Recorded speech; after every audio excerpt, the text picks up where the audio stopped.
हमारे स्वर्गीय पिता, हम धन्यवाद करते हैं आज की सुबह आपने हमारे जीवनों में दिया। पिता प्रभु, आपके चरणों में आते, अपने जीवनों को, अपने सर्वस्व को आपके चरणों में समर्पण करते विनती करते हैं पिता, आपका वचन आप हमें खोल कर सिखाएं।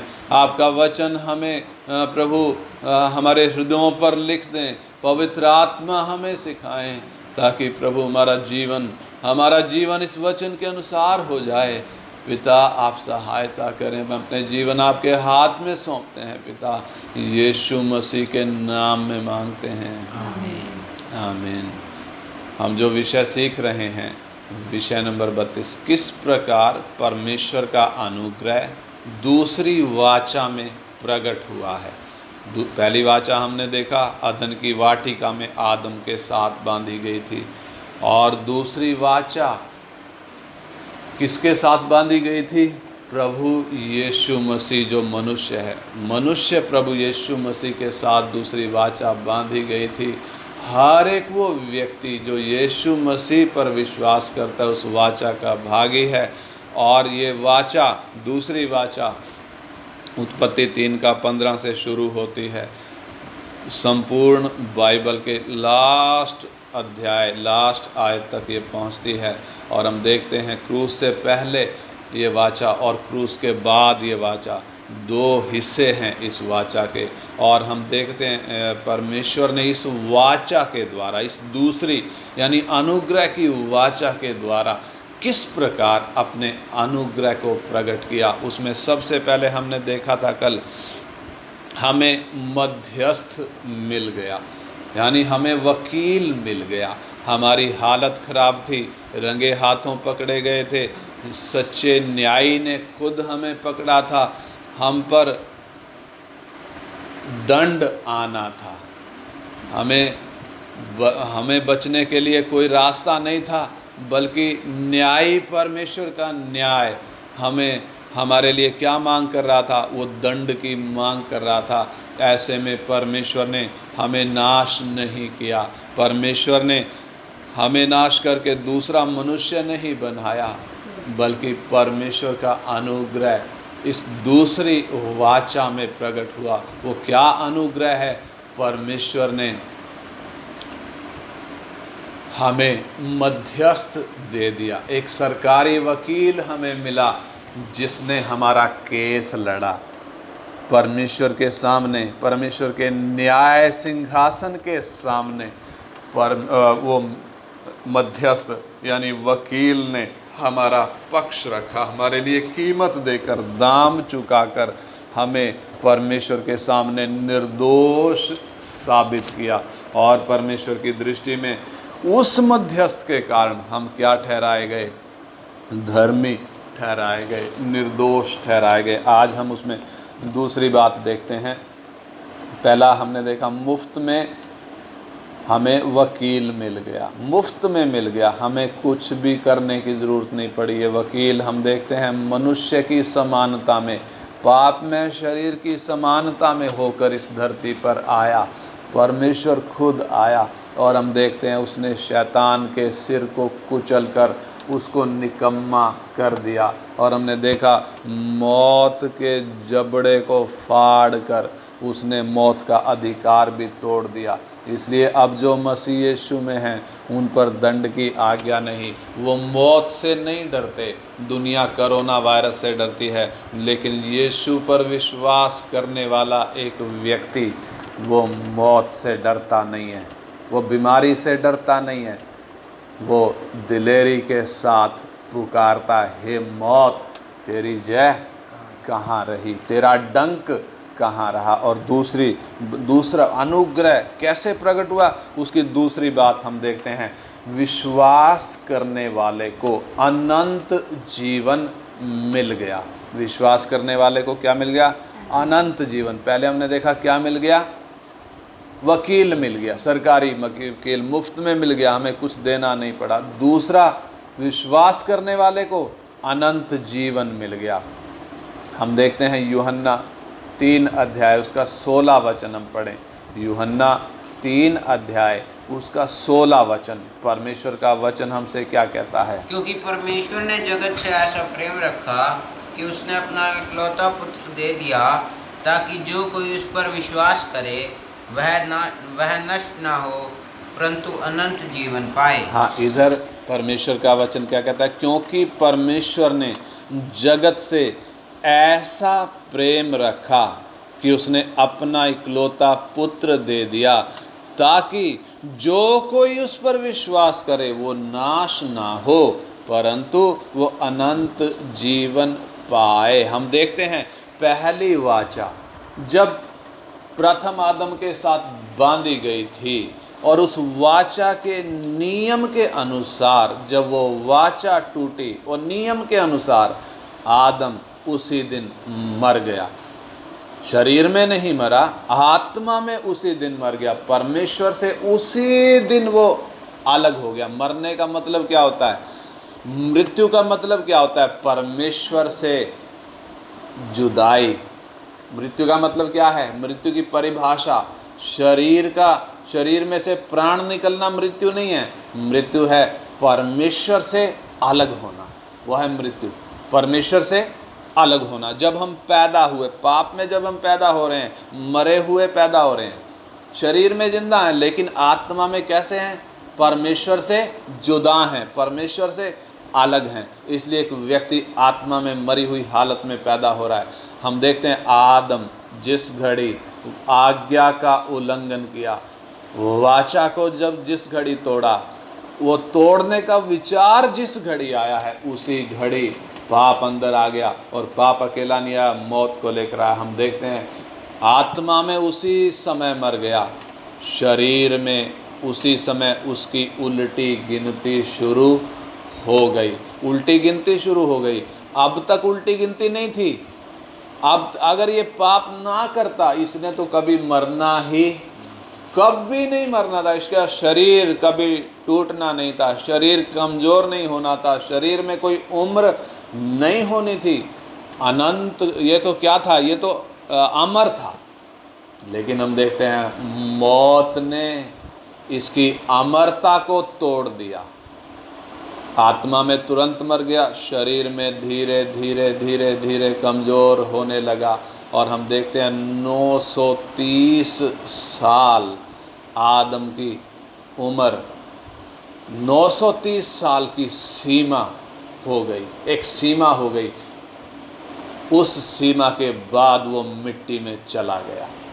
और हम देखते हैं सबसे ज़्यादा जिया हुआ एक व्यक्ति 969 साल, 969, 969 साल मतुसेला, जो इस धरती पर सबसे बुजुर्ग होकर मरा है। उससे ज़्यादा उम्र का कोई व्यक्ति इस धरती पर हुआ नहीं है, सबकी लिमिट। और हम देखते हैं उस घड़ी, उस वक़्त जब प्रथम आदम ने आज्ञा तोड़ी थी, ज़्यादा मनुष्य धरती पर नहीं होने के कारण, हम देखते हैं पर में ज़्यादा फैसिलिटी नहीं होने की वजह से, फ़ोन भी नहीं था उस वक़्त, कारें भी नहीं थी उस वक़्त, हवाई जहाज, बसें कुछ नहीं थी, ग्लोबलाइजेशन कुछ भी नहीं था। इसलिए एक दूसरे के साथ संपर्क करने के साधन नहीं थे। व्यवस्था, जब सुविधाएं ना होने के कारण उतना लंबी उम्र परमेश्वर देता था।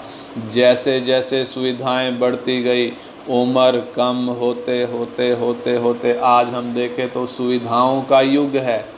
जितनी ज़्यादा सुविधाएं हैं उम्र उतना कम है।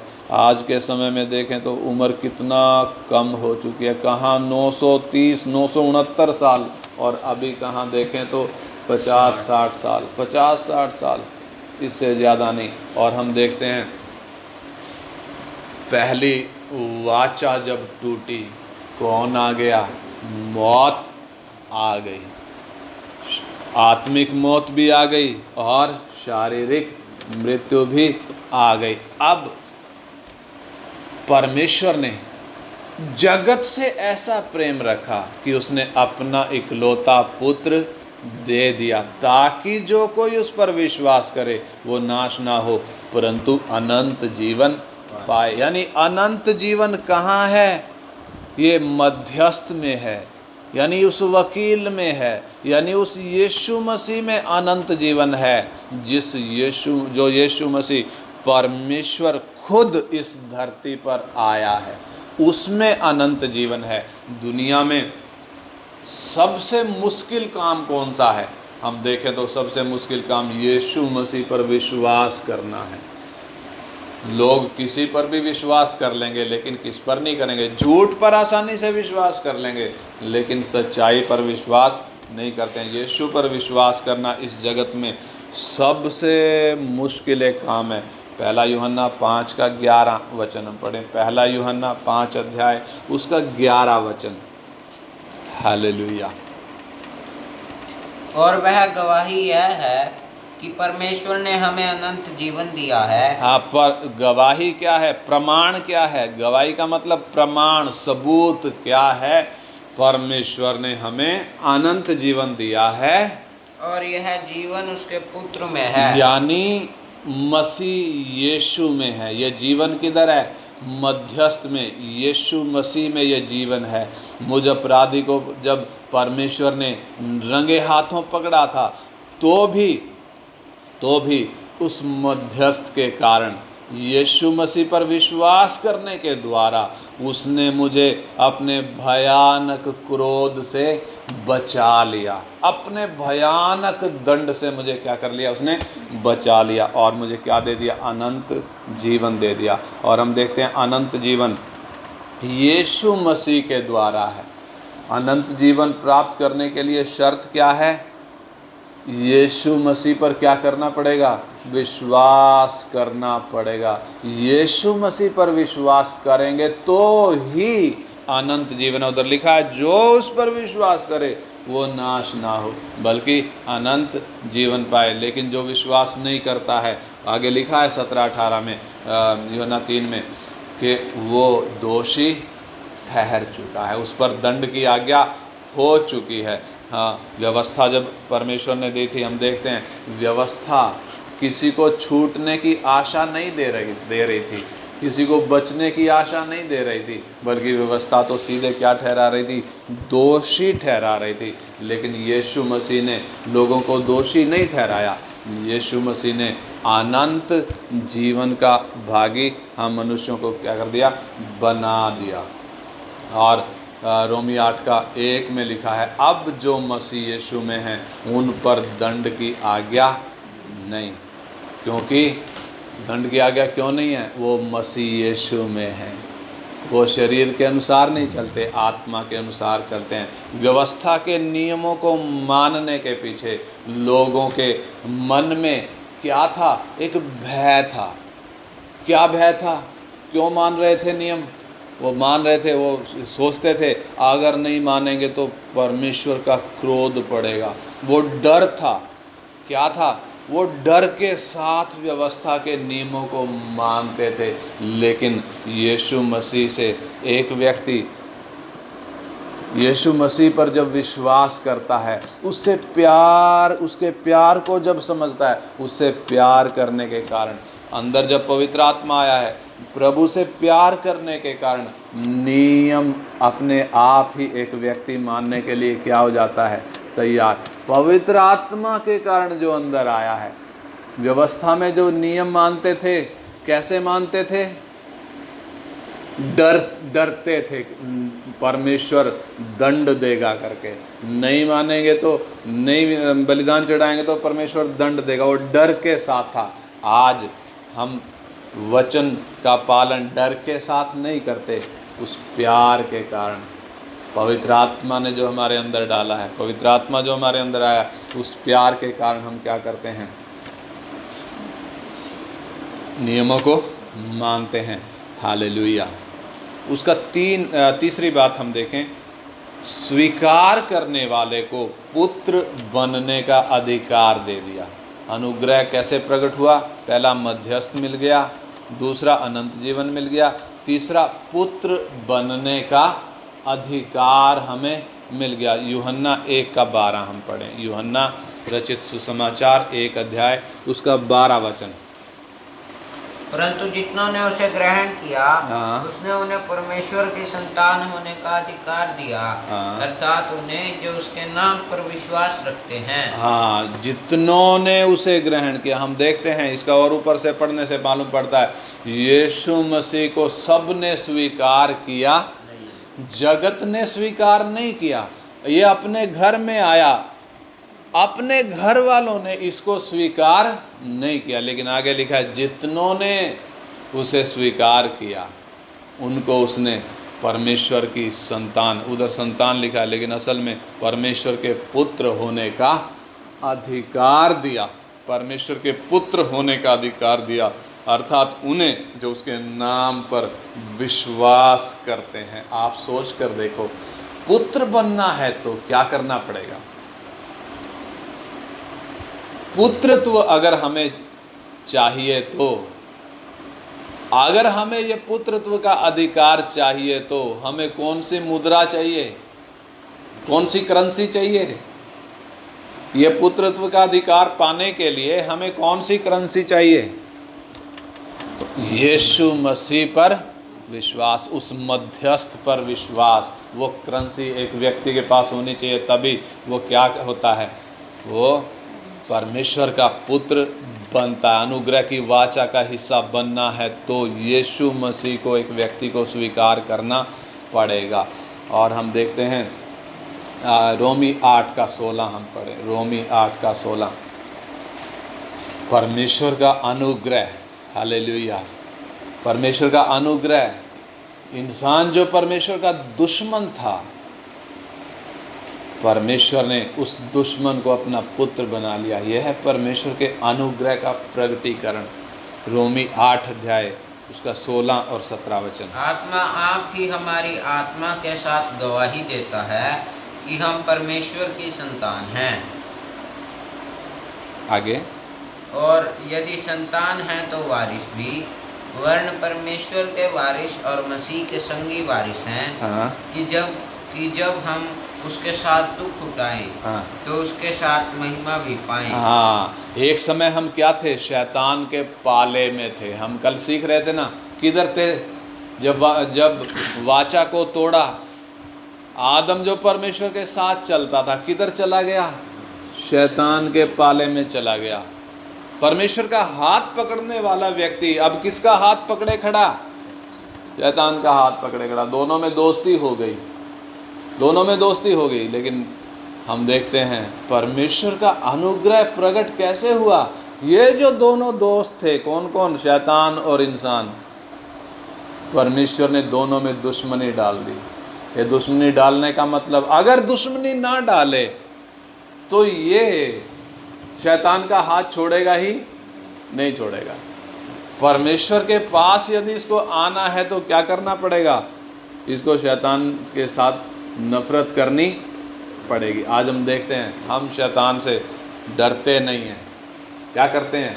शैतान हमारा दुश्मन, वो हमें गिराने के लिए, पीछे हटाने के लिए बार बार प्रयत्न करता है, लेकिन हम उससे डरते नहीं हैं। कभी हम उसके क्या थे? दोस्त थे। उसके इशारों पर चलते थे। पाप अंदर होने के कारण जहाँ वो चाहता था घुटने टिकवाता था। लेकिन हम देखते हैं एक समय जो हम शैतान के पाले में थे, आज हम किधर आ गए?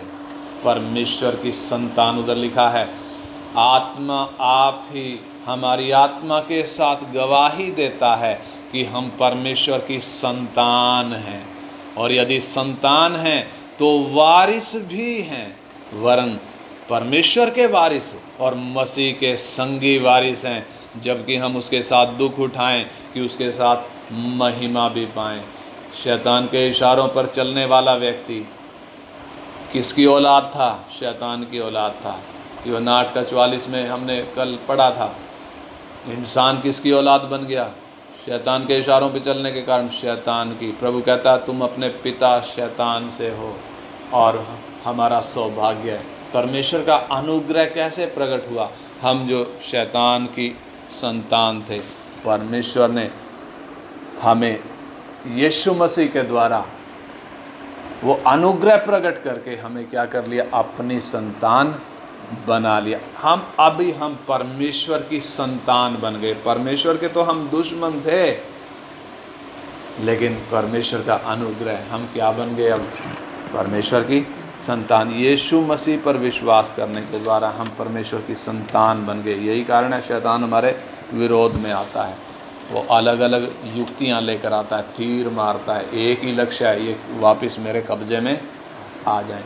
चौथी बात हम देखते हैं, स्वयं परमेश्वर का आत्मा अंदर आ गया। परमेश्वर का अनुग्रह कैसे प्रकट हुआ? दूसरी वाचा में परमेश्वर का आत्मा अंदर आ गया। इंसान के अंदर कौन आ गया? विश्वास करने के कारण, यीशु मसीह पर विश्वास करने के कारण खुद परमेश्वर का आत्मा अंदर आ गया। नीति वचन 1:23 पढ़ें। नीति वचन 1:23। तुम मेरी डांट सुनकर मन फिराओ। सुनो, मैं अपनी आत्मा तुम्हारे लिए उंडेल दूंगी। मैं तुमको अपने वचन बताऊंगी। मैंने तो पुकारा। बस, तुम मेरी डांट सुनकर मन फिराओ। पवित्र आत्मा की आवाज है, तुम मेरी डांट सुनकर मन फिराओ। सुनो, मैं अपनी आत्मा तुम्हारे लिए उंडेल दूंगी। मैं तुमको अपने वचन बताऊंगी। यानी मध्यस्थ यीशु पर विश्वास करने वाले के जीवन में कौन आ गया? परमेश्वर का आत्मा परमेश्वर ने डाल दिया। जो विश्वास करता है, यीशु मसीह पर जो विश्वास करता है, केवल उसी के जीवन में ये काम होता है। यानी जो पहले दुश्मन था, अब परमेश्वर का आत्मा उसमें आ गया। कितना बड़ा सौभाग्य है। सोचते हैं कभी हम ऐसे, हे प्रभु, मैं पहले क्या था? मैं आपका दुश्मन था। ये मेरा सौभाग्य है, ये आपका अनुग्रह है जो आज मैं आपको पिता कह सकता हूँ। आपका आत्मा मेरे अंदर रहकर ये गवाही देता है। आपका आत्मा मेरे अंदर रहकर मुझे मसीह के पहचान में ला रहा है। दूसरा कुरिन्थी 4:13 भी हम पढ़ें। हालेलुया। पवित्र आत्मा हमारे अंदर क्यों आया है? इसलिए कि हम में वही विश्वास की आत्मा है जिसके विषय में लिखा है, मैंने विश्वास किया इसलिए मैं बोला। अतः हम भी विश्वास करते हैं इसीलिए बोलते हैं। हाँ, इसलिए कि हम में वही विश्वास का आत्मा है जिसके विषय में लिखा है कि मैंने विश्वास किया इसलिए मैं बोला। सो हम भी विश्वास करते हैं इसलिए बोलते हैं। क्या बोलते हैं? क्या बोलते हैं? जब पवित्र आत्मा के द्वारा, पवित्र आत्मा जब हमारे अंदर आ गया, उसके द्वारा जब हमारा विश्वास बढ़ रहा है, तो हम बोलते हैं। क्या बोलते हैं? यीशु मसीह ही परमेश्वर है। हम सबके सामने क्या करते हैं? वो गवाही देते हैं। विश्वास के साथ एक व्यक्ति गवाही देता है। जिसके अंदर आत्मा आया है, जिसके अंदर विश्वास आया है, वो दूसरों को भी क्या करता है? प्रभु की गवाही देता है। विश्वास के साथ गवाही देता है कि यीशु मसीह ही प्रभु है। यानी परमेश्वर का आत्मा ना केवल हमारे विश्वास को बढ़ाता और मजबूत करता है, बल्कि हमें क्या भी बनाता है? हमें मसीह का गवाह भी बनाता है। तो पहली बात हमने क्या देखा? मध्यस्थ मिल गया। दूसरी बात हमने क्या देखा? अनंत जीवन मिल गया। तीसरी बात हमने देखा परमेश्वर का आत्मा, हमारे पुत्र बनने का अधिकार हमें मिल गया। और चौथा, परमेश्वर का आत्मा हमारे अंदर आ गया। पांचवी बात हम देखें जल्दी से, परमेश्वर का स्वभाव अंदर आने लग गया। गलाती 5:22 और 23 वचन। गलातियों की पत्री 5 का 22 और 23 वचन। परमेश्वर का स्वभाव अंदर आने लगा। पर आत्मा का फल प्रेम, आनंद, शांति, धीरज, कृपा, भलाई, विश्वास, नम्रता और संयम है। ऐसे ऐसे कामों के विरोध में कोई भी व्यवस्था नहीं। हाँ, आत्मा के फल। ये आत्मा के फल आने कब लगे? कब आने लगे? जब आत्मा अंदर आ गया। अब तक एक भी फल ये था नहीं। जब तक पाप अंदर था, एक भी आत्मा का फल नहीं था। लेकिन जब पाप निकल गया, पवित्र आत्मा अंदर आ गया तो धीरे धीरे आत्मा के फल अंदर आने लगे, दिखाई देने लगे। यह है परमेश्वर का स्वभाव, इसके खिलाफ कोई व्यवस्था नहीं। यानी एक टाइम ये व्यक्ति जो सूअर का खाना खाता था, आज ये क्या प्रकट कर रहा है? आत्मा के फल, यानी परमेश्वर का स्वभाव प्रकट कर रहा है। ये हमारा क्या है? ये हमारा बड़ा सौभाग्य है। और हम देखते हैं यहेजकेल 36 का 27 भी पढ़ें। यहेजकेल 36 का 27, यहेजकेल की भविष्यवाणी 36 अध्याय उसका 27 वचन।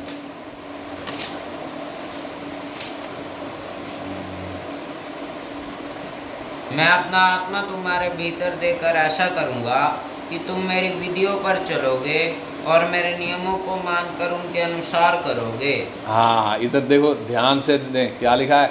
परमेश्वर कहता है मैं अपना आत्मा तुम्हारे भीतर देकर ऐसा करूँगा कि तुम मेरी विधियों पर चलोगे और मेरे नियमों को मानकर उनके अनुसार करोगे। यानी परमेश्वर का स्वभाव हमें कैसे आ रहा है?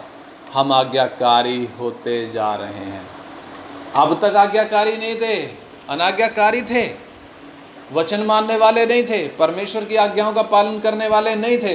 यहाँ तक कि हमारे विवेक में जो व्यवस्था थी उसका भी हम पालन करने वाले नहीं थे। लेकिन परमेश्वर ने अपना आत्मा हमारे अंदर जब दे दिया है, हमारा स्वभाव बदलने लगा है। हम अनाज्ञाकारी से क्या होने लगे हैं? आज्ञाकारी बनने लगे। इधर लिखा है मैं अपना आत्मा तुम्हारे भीतर देकर ऐसा करूँगा कि तुम मेरी विधियों पर चलोगे और मेरे नियमों को मानकर उनके अनुसार करोगे। एक टाइम परमेश्वर के नियम मानना असंभव था, लेकिन अभी पवित्र आत्मा अंदर होने के कारण धीरे धीरे परमेश्वर का स्वभाव प्रकट हो रहा है। एक तरफ जब आत्मा के फल प्रकट हो रहे हैं, दूसरी तरफ आज्ञाकारिता आ रही है। क्या आ रहा है? परमेश्वर का अनुग्रह। देखिए परमेश्वर काम कैसे कर रहा है हमारे जीवन में। हमें आज्ञाकारी एक के बाद एक प्रभु हमारे जीवन में अंश अंश करके वो काम कर रहा है। परमेश्वर के नियमों के प्रति हम आज्ञाकारी होते जा रहे हैं। और हम उसका छठा देखते हैं। छठा, विश्वास के अनुसार चाल चलन होने लगा। जब विश्वास जैसा है वैसा ही चाल चलन होने लगा। पहले से पहले क्या था? स्वभाव बदल रहा है, अभी चाल चलन बदल रहा है। याकूब 2 अध्याय 18 वचन पढ़ें। याकूब 2 अध्याय उसका 18 वचन। याकूब की पत्री 2 अध्याय का 18 वचन। वरन कोई कह सकता है तुझे विश्वास है और मैं कर्म करता हूँ, तो अपना विश्वास मुझे कर्म बिना तो दिखा, और मैं अपना विश्वास अपने कर्मों के द्वारा तुझे दिखाऊंगा। उसका 22 वचन भी पढ़ें। अतः तूने देख लिया कि विश्वास ने उसके कर्मों के साथ मिलकर प्रभाव डाला है और कर्मों से विश्वास सिद्ध हुआ है। हाँ, इधर देखें, इधर कर्म और विश्वास 2 बातों का जिक्र इधर किया गया है। 18 में लिखा है वरन कोई कह सकता है कि तुझे विश्वास है और मैं कर्म करता हूँ। यानी 2 व्यक्ति, एक कहता है कि भाई तू तो कहता है मुझे विश्वास है, मैं कहता हूँ मैं कर्म करता हूँ। 2 अलग अलग व्यक्ति हैं, एक विश्वास कर रहा है, एक कर्म कर रहा है। और कर्म करने वाला व्यक्ति विश्वास करने वाले से क्या कह रहा है? तुझे विश्वास है लेकिन मैं कर्म करता हूँ, तू अपना विश्वास मुझे कर्म बिना तो दिखा और मैं अपना विश्वास अपने कामों के द्वारा तुझे दिखाऊंगा। और 22 में हमने पढ़ा अतः तूने देख लिया कि विश्वास ने उसके कामों के साथ मिलकर प्रभाव डाला है और कामों से विश्वास सिद्ध हुआ। जब हम धर्मी ठहरे, हम कामों से धर्मी नहीं ठहरे, हम विश्वास से धर्मी ठहरे। हमारे कामों के कारण हमें उद्धार नहीं मिला, हमें यीशु मसीह पर विश्वास करने के कारण उद्धार मिला। लेकिन जब हमें उद्धार मिल गया, जब हम धर्मी ठहर गए, जब हम विश्वासी बन गए, फिर हमारे काम बदलने लग गए। पहले वाले काम नहीं रहे, अब हमारे काम बताते हैं कि ये कौन है, विश्वासी है। पहले हमारे काम बताते थे ये कौन, परमेश्वर का दुश्मन, लेकिन आज हमारे काम बताते हैं ये कौन, ये विश्वासी है। यानी एक व्यक्ति का चाल चलन बताता है ये विश्वासी है। ये गाना गाने से विश्वासी नहीं है, प्रार्थना करने से विश्वासी नहीं है, बल्कि इसका जो चाल चलन है, ये जो काम करता है, इसका काम गवाही देता है कि ये विश्वासी है। इसलिए उधर वो जो बात हमने पढ़ी, अगर एक विश्वासी बोलता है कि मैं विश्वासी हूँ, एक व्यक्ति बोलता है कि मैं विश्वासी हूँ, लेकिन उसके काम विश्वासियों वाले नहीं हैं, तो भाई साहब वो विश्वासी नहीं है, वो झूठ बोलता है, उसके अंदर विश्वास का काम हुआ ही नहीं है, क्योंकि उसके काम बता रहे हैं कि अभी भी पुराने काम हैं, लेकिन विश्वासी पहचान क्या है, उसके काम बदल गए हैं। जब अब्राहम ने विश्वास किया और विश्वास से जब वो धर्मी ठहरा, परमेश्वर ने उसको बोला, जा अपने इकलौते पुत्र को जिससे तू प्यार करता है, जिसका नाम इसहाक है, मोरिया पहाड़ पर ले जाकर उसको मेरे लिए होम बलि करके चढ़ा। और हम देखते हैं अब्राहम ने परमेश्वर की आज्ञा को मानकर उसने ये काम कर दिया। परमेश्वर की आज्ञा को मानकर अपने इकलौते पुत्र जिससे वो प्यार करता था, जिसके साथ वायदा था कि वंश इसी के द्वारा आएगा, उसने वेदी पर रख दिया। छुरा उठाकर गर्दन पर चलाने लगा, परमेश्वर ने उसका हाथ पकड़ा। यानी अब्राहम उधर कामों के कारण धर्मी ठहरा है। कौन से कामों के कारण? विश्वास का काम जो उसने दिखाया है। यानी विश्वास किया तो क्या भी करना पड़ेगा, विश्वास के काम दिखाने पड़ेंगे। यानी एक विश्वासी के काम दिखाते हैं, एक विश्वासी का चाल चलन दिखाता है। ये कौन है? एक विश्वासी है। और उसका सातवां नंबर हम देखते हैं, जीवन का उद्देश्य बदल गया। जीवन का उद्देश्य बदल गया। दूसरा कुरिन्थी 5 अध्याय 14 और 15 वचन जल्दी से हम पढ़ेंगे। दूसरा कुरिन्थी 5 अध्याय उसका 14 और 15 वचन। क्योंकि मसीह का प्रेम हमें विवश कर देता है, इसलिए कि हम यह समझते हैं कि जब एक सब के लिए मरा, तो सब मर गए। और वह इस निमित्त सब के लिए मरा कि जो जीवित हैं वे आगे को अपने लिए ना जिए, परंतु उसके लिए जो उनके लिए मरा और फिर जी उठा। हाँ, इधर जो बात लिखी है ध्यान दें। क्योंकि मसीह का प्रेम हमें क्या करता है? विवश कर देता है। मसीह का प्रेम क्या करता है? एक व्यक्ति को विवश करता है। किस बात के लिए विवश करता है? किस बात के लिए विवश करता है? उधर आगे लिखा है कि जो जीवित हैं वे आगे को अपने लिए ना जिएं, परंतु उसके लिए जिएं जो उनके लिए मरा और फिर जी उठा। यानी एक व्यक्ति को यीशु मसीह का प्रेम विवश करता है। किस बात के लिए? कि अपने लिए ना जी, बल्कि उसके लिए जी जो तेरे लिए मरा। यानी एक व्यक्ति का जीने का क्या हो गया? लक्ष्य बदल गया। पहले अपने लिए जीता था, अपनी इच्छाओं के लिए जीता था। आज मसीह के प्यार ने इसका लक्ष्य बदल दिया है, इसकी सोच बदल दी है। अब ये अपने लिए नहीं जीता, अब ये मसीह की महिमा के लिए जीता है। पहले हम नौकरी करते थे, पहले हम बिजनेस करते थे। किस काम के लिए करते थे? लक्ष्य क्या था? पैसा कमाना, अपने घर में अच्छी से अच्छी सुविधाएं एक्वायर करना, सब सुविधाएं लाना। और जैसे हमने अपना जीवन यीशु को दिया, हमारा जीने का लक्ष्य बदल गया। अब हम नौकरी करते हैं, हम बिजनेस करते हैं पैसे कमाने के लिए नहीं, बल्कि उधर परमेश्वर ने मुझे रखा है। क्या सोच है? मेरे साथ काम करने वाले जो मुझे देखते हैं वो मसीह की महिमा मुझ में देखें, मसीह को मुझ में देखें, मेरे द्वारा वो भी मसीह यीशु को जाने। वो लक्ष्य बदल गया। यानी पहला लक्ष्य जो पैसा कमाना था, आज वो लक्ष्य नहीं रहा। पहले लक्ष्य था अपनी इच्छा पूरी करना, लेकिन आज किसकी इच्छा? अपनी नहीं बल्कि परमेश्वर की इच्छा पूरी करना। यानी कितना जमीन और आसमान का बदलाव आ गया। जैसा अंधेरे और उजियाले में फर्क है, उतना क्या बदल गया? लक्ष्य बदल गया। जैसा दिन और रात में फर्क है, उतना किस में बदलाव आ गया? इंसान के जीने के लक्ष्य में। इसलिए लिखा है क्योंकि मसीह का प्रेम हमें विवश कर देता है। क्या, कैसे विवश कर देता है? 15 में लिखा है कि जो जीवित हैं वे आगे को अपने लिए ना जिएं, परंतु उसके लिए जिएं जो उनके लिए मरा और फिर जी उठा। हमारे जीवन में ये बात हम देख रहे हैं। कितने संतों के जीवन में गवाहों का बड़ा बादल हमें घेरे हुए। हम देखते हैं जब मसीह की पहचान में आए, उनका जीवन बदल गया, उनका जीने का लक्ष्य बदल गया। ऐसे ही हम अपने जीवन में भी देखते हैं, हमारा जीने का लक्ष्य बदल गया।